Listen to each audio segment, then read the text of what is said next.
आप सभी का स्वागत है आपके अपने YouTube चैनल जीएम स्टडी में। आज के वीडियो में हम लोग पढ़ने वाले हैं एक्सरसाइज 3.5 का क्वेश्चन नंबर पहला क्वेश्चन करेंगे। यानी इस एक्सरसाइज में हम लोग नए विधि का यूज़ करेंगे जिस विधि का नाम है वज्र गुणन विधि। तो यह नया जो विधि है यह बहुत ही सिंपल तरीके से इसमें और सबसे अलग तरीका आपको हम इसमें बताएंगे जिसमें आपको वज्र गुणन विधि का फॉर्मूला याद करने का कभी भी ज़रूरत नहीं पड़ेगा। इसीलिए वीडियो को पूरा जरूर देखिएगा ताकि आपको इस प्रश्न को हल करने में कभी भी कोई परेशानी नहीं हो।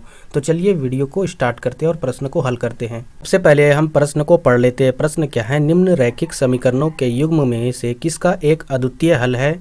यहाँ से यहाँ तक जो अभी हम प्रश्न पढ़े यानी कॉमा तक, इसको पहले समझ लेते हैं। यानी नीचे दो समीकरण का युग्म है, इसका एक अद्वितीय यदि हल होगा, ठीक है, या फिर किसका कोई हल नहीं है, या फिर किसके अपरिमित रूप से अनेक हल है। यानी कहने का मतलब ये जो दो समीकरण है इसका हम लोग क्या करना है, देखना है चेक करके कि इसका अद्वितीय हल है। अद्वितीय कहने का मतलब है दो नहीं, आ का मतलब आ लग गया यानी दो नहीं, द्वितीय का मतलब दो होता है, आ लग गया तो मतलब दो नहीं यानी एक ही हल, ठीक है। यानी इसको चेक करना है क्या इसका एक हल है या फिर इसका कोई हल नहीं है या फिर अपरिमित रूप से अनेक हल है। जब चेक हो जाएगा तो यदि अद्वितीय हल निकल गया, मान के चलिए किसी प्रश्न में निकल जाएगा, तो फिर उसे वज्र गुणन विधि से हल ज्ञात करना है, ठीक है।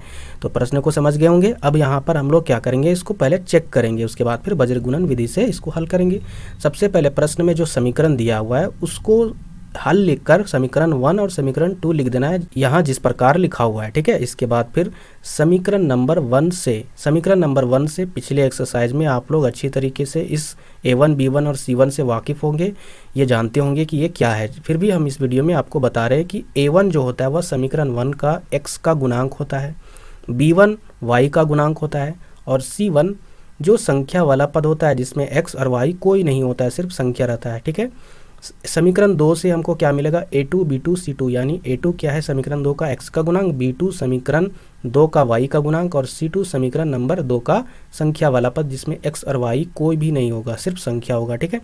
इसके बाद हम लोग क्या करेंगे, चेक करेंगे कि आखिर इसका अद्वितीय हल है या फिर एक भी हल नहीं है या फिर अपरिमित रूप से अनेक हल है। तो चेक करने का प्रोसेस हम लोग पिछले एक्सरसाइज में पढ़ चुके हैं। हम लोग क्या करते थे, रेशियो निकालते थे यानी अनुपात निकालते थे। किसका, सबसे पहले A1 बटा A2 का निकालेंगे।